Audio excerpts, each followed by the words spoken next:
ஒரு தீர்ப்பளிக்கணும், இல்லன்னா அரசியல் சாசனத்துல உரிமை இல்லைன்னு சொல்லணும்.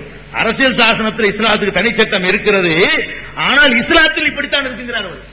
அது என்னது இவருக்கு எந்த வேலை? விளைக்குன்னு பாயிண்ட் ஒண்ணு. ரெண்டாவது வந்து தஸ்லீமா நஸ்ரீன், சல்மான் ருஷ்டி இவர்களை எல்லாம் வந்து முஸ்லிம்ங்கிற பெயர்ல இருந்து கொண்டு சில எழுத்துக்களை எழுதினாங்க. அவர்களுக்கு சில பேர் மரண தண்டனை அறிவிச்சாங்க. யார்? ஒரு ஆள் அறிவிச்சார், குமைனிங்கிறவர். ஆயத்துல்லா குமைனி ஈரானுடைய அதிபராக இருந்தவர், அவர் இறந்து போயிட்டார். அவர் அறிவிச்சார். இந்த அறிவிச்சது வந்து குமைனிங்கிறவர் எங்களுக்கெல்லாம் எல்லாருக்கும் தெரியும், ஷியான்னு என்ன வழங்கி வச்சிருப்பீங்க, ஷியாங்கிற பிரிவை சேர்ந்தவர். இந்தியாவில் அவர்கள் அரசு கூட கிடையாது, இந்திய முஸ்லீம்களோட எந்த தொடர்பும் கிடையாது, உலகத்தில் அரபு நாடுகளோட எந்த ஒரு தொடர்பும் கிடையாது. அவர்களுடைய இந்த மாரடிக்கிறது சொன்னீங்கல்ல, நெஞ்சில குத்திக்கிறது, இந்த மாதிரியான காரியம் செய்யக்கூடிய ஒரு சின்ன ஒரு பிரிவு, ஈரான்ல மட்டும் இருக்கக்கூடிய பிரிவு. அவர் சொன்னது வந்து டோட்டல் இஸ்லாத்தினுடையவோ இஸ்லாம் சமயத்தினுடையவோ மார்க்கத்தினுடைய கருத்து கிடையாது. இருந்தால் லண்டன்ல உள்ள முஸ்லீம்லாம் போய் சல்மான் ருஷ்டி அடிச்சிருப்பான், அது கிடையாது. பங்களாதேஷ்ல அந்த முஸ்லீம் அந்த பொம்பளைக்கு அந்த கோர்ட்டு தான் என்ன செஞ்சு பாதுகாப்பு, அந்த நாடு தான் பாதுகாப்பு கொடுத்துச்சு. அவர் உத்தரவை கேட்டுக்கல, அதை நம்ம வழங்க மாட்டோம், இன்னொரு சைட வழங்க மாட்டோம். அது ஒரு பக்கம். அதே நேரத்தில் இவர்கள் என்ன செஞ்சார்கள் உங்களுக்கு தெரியுமா? தஸ்லீமா நஸ்ரீன் அந்த சல்மான் ருஷ்டிங்கிற மட்டும் தெரியுமே தவிர தஸ்லீமா என்ன எழுதுனா தெரியுமா? என்ன எழுதுனா தெரியுமா உங்களுக்கு? நீங்க உங்க வீட்டுல நான் சொல்றதை செஞ்சு காட்டணும், அப்பதான் தஸ்லீமா ஆதரிக்கணும். அவ சொன்னா ஒவ்வொரு பெண்களுக்கும் கற்பப்பை சுதந்திரம் கொடுக்க வேண்டும். வியாக்கியானம் சொல்றா, அதாவது தன்னுடைய கருவில் யாருடைய குழந்தையை ஏற்றுக்கொள்வது என்ற சுதந்திரத்தை பெண்ணுக்கு கொடுக்க வேண்டும். கல்யாணம் பண்ணக்கூடாது, எந்த பெண்ணும் யாரோடவும் போவதற்கு எப்ப சுதந்திரம் கிடைக்குதோ அதுதான் சுதந்திரம் என்று அந்த பெண் எழுதினான். இந்த எழுத்தை யாராவது உலகத்துக்கு தந்தாங்களா? இஸ்லாத்தையும் விமர்சிக்கல, விளங்கிருங்க. கேடுகட்ட ஒரு கலாச்சாரத்துக்கு எழுதினால தவிர குரானை விமர்சிக்கல. தஸ்லீமாங்கிறவ குரான் கொடுத்திருக்க உரிமையை வச்சுதான் 6 கல்யாணம் பண்ண தெரிஞ்சுக்கிறீங்க. டைவர்ஸ் பண்ணி பண்ணி அவருக்கு 6வது புருஷன் 6 பேரை கல்யாணம் பண்ணிருக்கான பொம்பளை. அது இஸ்லாம் கொடுத்தது. கல்யாணம் கணவன் இருந்தா பண்ணிருக்க இயலாது. இஸ்லாம் கொடுத்த உரிமையை பயன்படுத்தி டைவர்ஸ் பண்ணி பண்ணி 6வது புருஷனோட வாழ்ந்தா.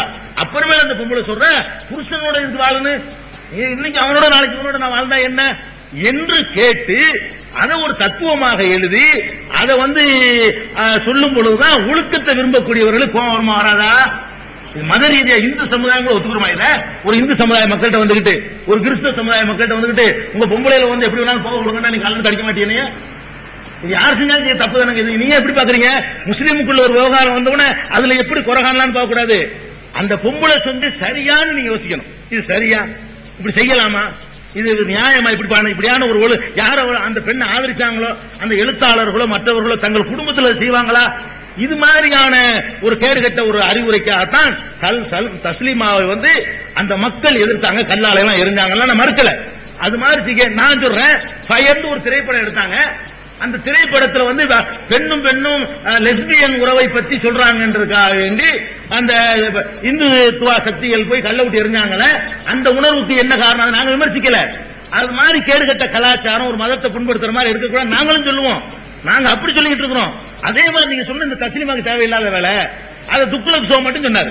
இவளுக்கு தேவையில்லை, இந்த மாதிரி ஒழுக்க கடை ஆதரிக்க முடியாது, இது வந்து எந்த வகையிலும் ஏத்துக்கிற இயலாதுன்னு சொல்லி அந்த மாதிரி நேர்மையான விஷயத்தை அவரும் சொன்னார். அதனால ஃபயர் திரைப்படம் எடுக்கும் பொழுது சில பேர் காட்டிய உணர்வு எத்தகையதோ அதே மாதிரியான உணர்வில் சில பேர் செஞ்சார்களே தவிர இதுக்கு நீங்க ஒரு தப்பான கலர் பூசக்கூடாது. அதுக்கு சல்மான் ருஷ்டியை பத்தி சொன்னீங்க. சல்மான் ருஷ்டி பெரிய எழுத்தாளரா, பெரிய சாதனை படைச்சவரா, ஒரு நோபல் பரிசு பெற அளவுக்கு என்னமா பண்ணிட்டாருன்னு ஒன்னும் கிடையாது, ஒரு எழுத்தும் கிடையாது. அந்த ஆளு ஒரு புஸ்தகம் எழுதினாருங்க. நீங்க வந்து இப்படி ஒரு புஸ்தகம் எழுதுனா நீங்க ஜீர்ணிப்பீலான்னு பார்க்கணும். புஸ்தகத்துல இஸ்லாமிய கொள்கையை விமர்சிக்கலாம், இஸ்லாமிய கோட்பாட்டை விமர்சிக்கலாம், இந்து மத கொள்கையை விமர்சிக்கலாம், இந்து மத கோட்பாட்டை விமர்சிக்கலாம், கிறிஸ்தவ மத கோட்பாட்டை விமர்சிக்கலாம். இயேசு இருக்கிறாரு, அந்த ஆளு இந்த அந்த பொம்பளை போனாரு, இப்படி இப்படி விமர்சிக்க கூடாது. ராமர் இருக்கிறாரு, முகமது இருக்கிறாரு, இப்படியாக இப்படி சொல்லி சொன்னோம்னு சொன்னா இதுக்கு பேர் விமர்சனம் நீங்க எடுத்துக்க கூடாது. இந்த மாதிரியான விமர்சனங்களை யார் செஞ்சாலும் யாரும் ஏத்துக்கிற மாட்டாங்க. ஒரு மதத்துல வந்து புனிதர்களாக மதிக்கப்படுகிறவர்களை எந்த காரணத்தை கொண்டும் திட்டக்கூடாதுன்னு குர்ஆன் எங்களுக்கு சொல்லுது. ராமர் இருக்கிறார்னா ராமரை பற்றி நாங்க எந்த விமர்சனம் பண்ணக்கூடாது இஸ்லாமிய சட்டப்படி. முருகன் நீங்க கடவுளை நினைச்சீங்கன்னா முருகனை பத்தி நாங்க ஒரு கடவுள் இஸ்லாத்துல ஒண்ணு பல கடவுள் இல்லைன்னு சொல்லுவோமே தவிர முருகன் இருக்கிறார கிருஷ்ணன் இருக்கிறாரு நாங்க பேசக்கூடாது. எங்க மார்க்கம் எங்களுக்கு தடை செய்யுது. அதான் அறிவுபூர்வமான தடை கூடாது, நமக்கு தேவையில்லாத விஷயம். அவர்களுக்கு புனிதமா நினைச்சு மதிக்கிறாங்க. இவர் என்ன எழுதினார்னு கேட்டா சாத்தானிக் வெர்சஸ் ஒரு புஸ்தகம் எழுதினார், சாத்தானிய வசனங்கள். அந்த புஸ்தகத்தினுடைய பேரு. அதுல என்ன எழுதுறாருன்னு கேட்டா பாலைவனத்துல அந்த ஸ்டோரி நடக்குது. ஒரு ஊர் கதை நடக்கிற ஊர் இருக்குல்ல, அது ஊரை வந்து பாலைவனம் குறிப்பிடுறாரு. பாலைவனங்கிறது ராஜஸ்தான்ல இருக்கு, நீங்க சொல்லிட்டு போயிடலாம். அந்த பாலைவனத்துல என்ன பண்றாருன்னு கேட்டா சில வேசிகள் இருந்தார்கள். அந்த பாலைவனத்துல வேசிகள், அதாவது வேசின்னா ஊர்ல வேசின்னு சொல்லுவீங்க, விபச்சாரிகள் இருந்தார்கள் அப்படின்னு சொல்லிட்டு அதுல விபச்சாரிகள் சொல்லி என்ன சொல்றாருன்னு கேட்டா நபிகள் நாயகத்து குடும்பத்து பெண்கள் பேரால் குறிப்பிடுறாரு. இவர் ஒரு கதை எழுதுறாராம், இஸ்லாத்தை கொள்கை விமர்சித்து போ.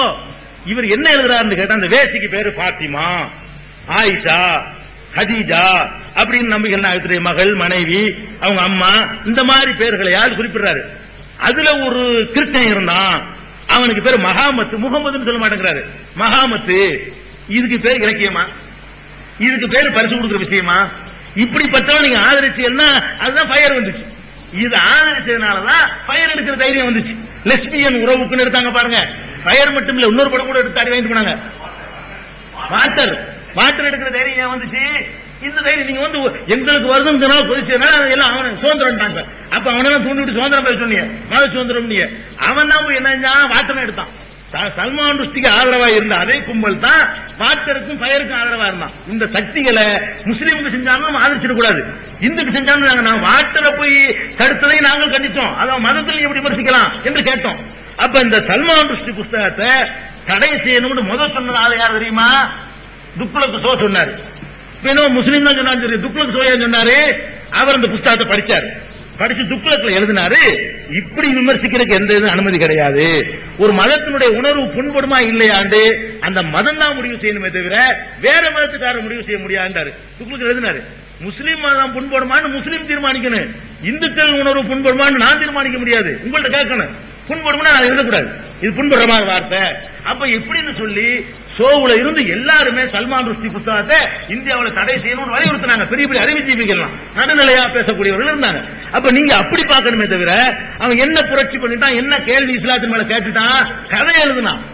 சல்மான் ருஷ்டி ஒரு கதை எழுதுனா, கதையுடைய பாத்திரங்கள் எல்லாம் மக்காண்டும் மதீனாண்டும் மகாமத்துன்னு ஆயிஷான்னு கதீஜான்னு போட்டா இது வேணும்னு நம்ம அந்த ஊர் பாலைவனம் போட்டு முகமதுன்னு சொல்லி ஒரு கிறுக்கன் தான் சொல்லி கிறுக்கல உளருவான்னு சொல்லி இறைவன்ட்ட செய்தி வருதுன்னு உளர்னான் அப்படிலாம் எழுதி வச்சா இது வந்து விமர்சனமா கோவம் வருமா?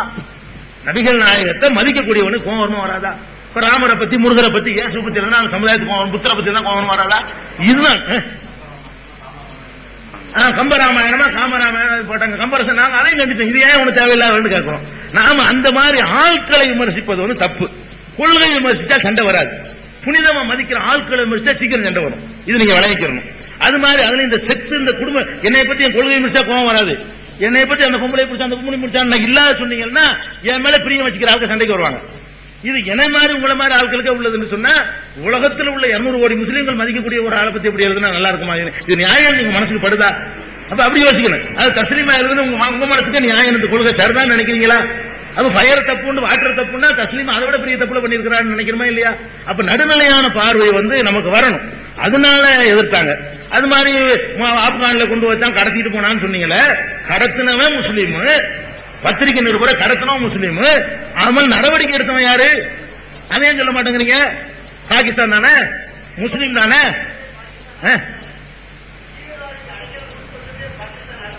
அதாவதுங்க பாகிஸ்தான் மதத்துக்கு நான் சொல்ல வரல, தீவிரவாதி ஒழிக்கிறேன்னு போர் செய்ய போகும்போது எந்த நாட்டில் உட்கார்ந்து அமெரிக்கா பண்ணலாம்? முஸ்லீம் நாட்டிலேயா, இந்தியாவிலையா, சைனாவிலையா? அடிக்கப்பட்ட நாடு முஸ்லீம் நாடு, அடிக்க இடம் கொடுத்த நாடு முஸ்லீம் நாடு தானங்க. அப்ப நாங்கள் பார்க்கலையே, அது மதம் இல்லைன்னா மதம் இல்லைன்ற மதத்தின் அடிப்படையில் இருந்தா உலக முஸ்லீம்களும் ஒரே மாதிரி சொல்லியிருப்பான்ல. ஒரே மாதிரி சொன்னா ஒரே மாதிரி சொல்லல. பல முஸ்லீம் நாடுகள், பல முஸ்லீம் நாடு ஆதரவு கொடுத்தான் அமெரிக்காவுக்கு. அப்ப அப்படி பார்க்கறது கிடையாது இந்த மாதிரி விஷயங்களை. இதை நீங்க விளங்கிக்கணும். அது மாதிரி காஷ்மீர் நீங்க சொல்றீங்க, காஷ்மீர்ல பண்டிட்டுகளை வரைச்சிட்டாங்கிறீங்க. நீங்க அதை மட்டும் தான் நீங்க சொல்றீங்க. தினம் சாவுறான், அவன்லாம் யாரு? முஸ்லீம் தெரியுமா உங்களுக்கு?